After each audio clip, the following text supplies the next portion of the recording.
طلوع تلویزیون ته یو ځل بیا ډیر سخت اخطار، خو طلوع تلویزیون بیا هم په کیسه کې نه دی. دا چې اطلاعات او فرهنګ وزارت څه اخطار ورکړی. ویډیو تر اخر را سره وګورئ. که مو زموږ چینل نوی سبسکرایب کړی هم دا اوس یې سبسکرایب کړئ. د اطلاعات او فرهنګ وزارت د وروستیو کې په پرله پسې له طلوع تلویزیون څخه د چوکار په نوم د یو سریال د نه خپرولو غوښتنه وکړه. د وزارت نشراتي مرستیال ویلي چې یاد تلویزیون یې په دې اړه غوښتنې ته پاملرنه نه کوي او د دې کیسه کې نه دي.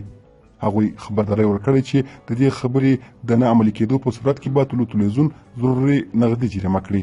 هغه وویل د دغه سریال په تړاو سلګونه شکایتونه ورسېدلي او دوی به ضرور د خلکو شکایتونو ته پاملرنه وکړي. خو خلکو ویلي دي چې مخکې هم ورته سریالونه د اخطارونو سره نه دي بند شوي. د خلکو په وینا که طلوع تلویزیون یو څه پیسې دې چارواکو ته ورکړي نو دوی به چوپ شي او بیا به دوی هیڅکله د سریال بندېدل یاد نه کړي.